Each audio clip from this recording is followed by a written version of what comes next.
I am stressed. I am exhausted with life. Kapoy na. Kanus man ni mahuman. These are statements that we hear from many people nowadays, from students, from young professionals, from those who are doing a lot of multitasking, from those who are overburdened with life and its concerns. Thus, we ask them, why are you stressed? What are the causes of your tiredness?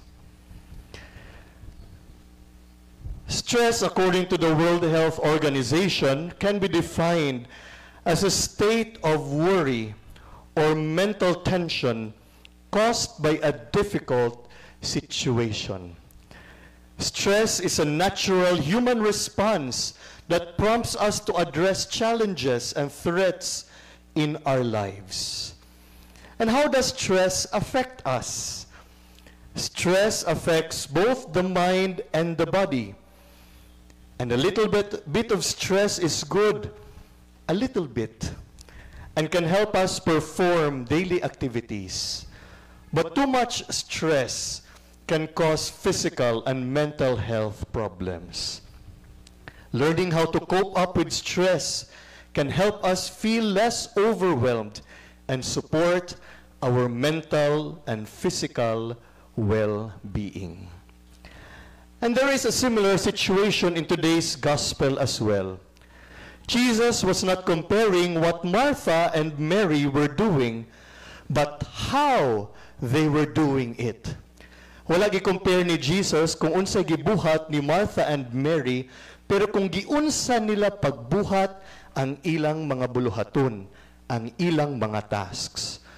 Both women in the gospel were fulfilling tasks of hospitality to Jesus, who was their guest. The task of serving the guest and being with the guest. Di ba kung natay bisita, ato ginang abi-abihon, ato gina siyang i-welcome, ato gina siyang istoryahon. How did Mary welcome Jesus, the guest?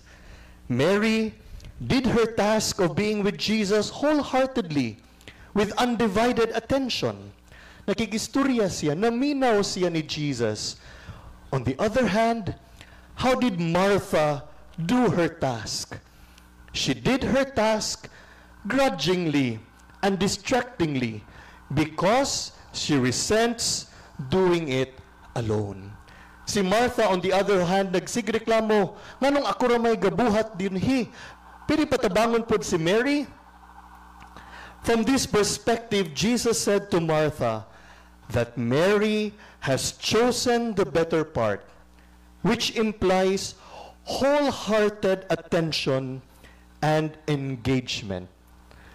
When there is the sense of wholeheartedness in whatever we do, we give value and honor the present moment, the now.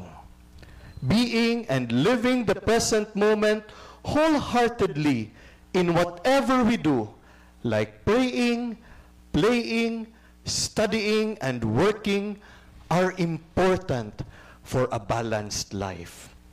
Kung atong buhaton ang atong mga buluhaton or tasks wholeheartedly with undivided attention and engagement, we recognize the presence of the I Am, God Himself. And this is something, my dear friends, that our present multitasking generation has to learn, how to choose the better part in order to engage in our daily activities with wholehearted dedication, lest we end up like Martha, overstressed and irritable.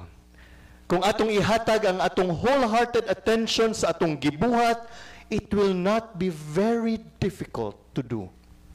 We can choose to live cheerfully despite many tasks and responsibilities in front of us. This is how we can combat stress. This is choosing the better part, as Jesus said in today's gospel. Today we celebrate the life of faith and charity of Saint Scholastica. She, like the women in the Gospel, have also chosen the better part. Saint Scholastica found that one, which is the one thing necessary in life, and that is to be with God. During her earthly youth, she dedicated herself to our Lord. She prayed. She served those who are in need. She loved and forgave even those who are difficult to love and forgive. Saint Scholastica is a model of Christian love, an example of what it is to choose the better part and to continue choosing it until the end. Kung makita nato ang better part in our life, we will continue choosing it every day until the end. Allow me to end this reflection with a sharing about a song. Valentine's Day is coming very soon. And the story behind this song happened in 2017 when the band had a show somewhere in Manila. And in that show, one of the band members met someone who left a deep impression on him. Allow me to share the words of the guy in Tagalog. He said, sa show na yon noong 2017, may nakilala ako. Ta sobrang nahumaling ako sa kanya kasi sobrang aligned lang ng lahat ng mga bagay sa amin. Yung tipong, yung mata namin, magkakakilala sa unang pagtagpo. The rest of the story ay nasa kanta na kinumpose ko. Akala ko noon ako lang yung may ganong feeling, pero siya rin pala. Years later, dili na ako ang storya ha. Years later, kinasal kami at asawa ko na siya ngayon. They got married actually on this day, February 10, 2023, 2 years ago. This is a story of Miguel Benjamin, one of Ben and Ben's vocalists, and a former student of Don Bosco Technical Institute in Makati, and Karel, his wife. And the song that he composed, as inspired by love, their love story is entitled, are you familiar with the songs of Ben and Ben? Araw-Araw. Reflecting on the gospel today where Jesus invited all of us to choose our better part, to choose Him always, every day, araw-araw in our life. I would like to highlight the chorus of this song by Ben and Ben, which goes like this. Mahiwaga, pipiliin ka sa araw-araw. Mahiwaga ang nadarama sa iyo'y malinaw. I will not sing it. No. You know this song very well. F sharp, please. F sharp, E, B. Kung makaya sa oh my, taas sa mga F na lang, B. F.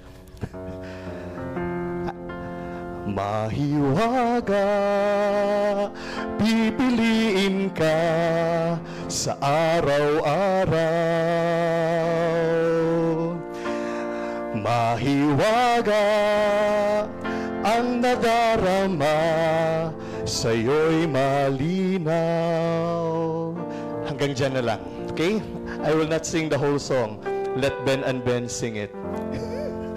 Beloved friends in the Lord, as we celebrate today the feast of Saint Scholastica, she who has found her mahiwaga, who is our Lord Jesus Christ, and who pinipili niya sa araw-araw, let us also have our Lord Jesus as our first and primary mahiwaga. And when we do so, just like Mary, we have chosen the better part in our spiritual life. Ug pilion nato siya adlaw-adlaw. Pipiliin natin si Jesus sa araw-araw. Saint Scholastica, pray for us.